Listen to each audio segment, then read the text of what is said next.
Assalamualaikum baraya kumaha daramang.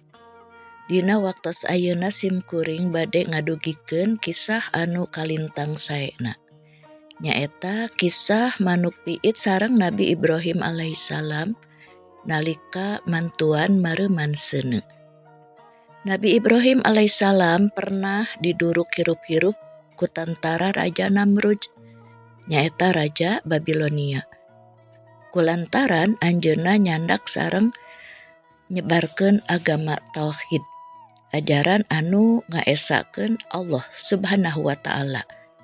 Dina kajadian eta aya kisah anu kalintang saena antara manuk piit sareng Nabi Ibrahim alaihissalam.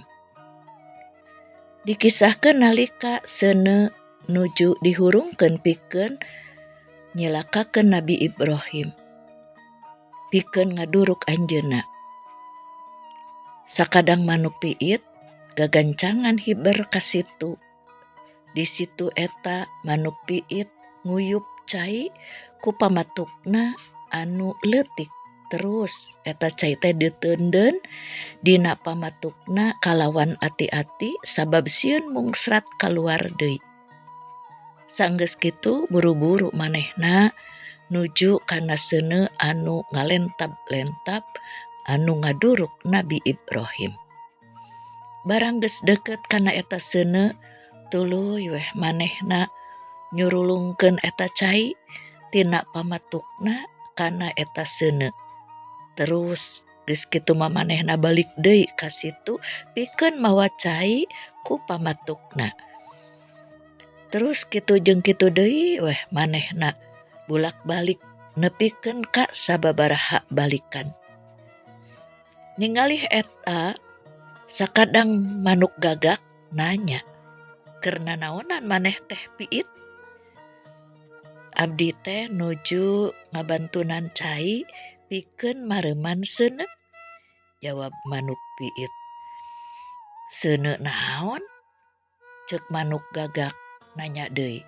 "Eta seuneu anu ngababela keur ngaduruk Nabi Ibrahim," jawab manuk piit.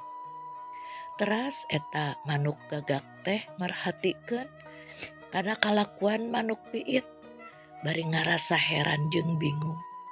Rek bisa kumaha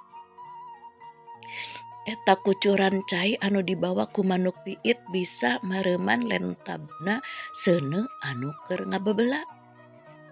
Nah anjeun yakin yen bisa mareuman seuneu anu kacida badagna, anu kacida ngababela kitu? Nah cai anu ku anjeun dikucurkeun tina pamatuk anjeun teh aya manpaatna? Keur naon kacape-cape da moal aya hasilna? Piraanan cai ngan ukur sakeclak ngan ukur saeutik, ceuk manuk gagak bangun ngahina ka manuk piit. Manuk piit ngajawab, "Abdi terang cai anu dibantun teh moal tiasa mareuman seuneu. Sabab eta mah di luar kamampuan abdi, sabab eta mah di luar kakuatan abdi. Tapi sahanteuna aya alesan naha abdi ngalakukeun hal eta." "Nah naon kitu?" tembal gagak bangun anu teu sabar hayang geura ngadenge alesan manuk piit. Manuk piit teh terus nyarita deui, "Sahenteuna abdi aya alesan dipayuneun Gusti Allah jaga. Di posisi mana abdi cicing, di posisi mana abdi mihak. Abdi hoyong gaduh andil, pihak mana anu ku abdi dibela." Baraya anu balageur tina ieu kisah masihan pepeling kanggo urang sadaya, urang kedah ngiring andil dina midamel kasaean sakamampuhna we anu urang tiasa. Eta kasaean teh tiasa mangrupi harta, jabatan, elmu, atanapi tanaga, atanapi naon bae, pokokna mah sifat nulung kanu butuh, nalang kanu sesah, sareng ngajait kanu katidaresa ulah dugi ka ical dina diri urang sadayana. Cak sakitu heula.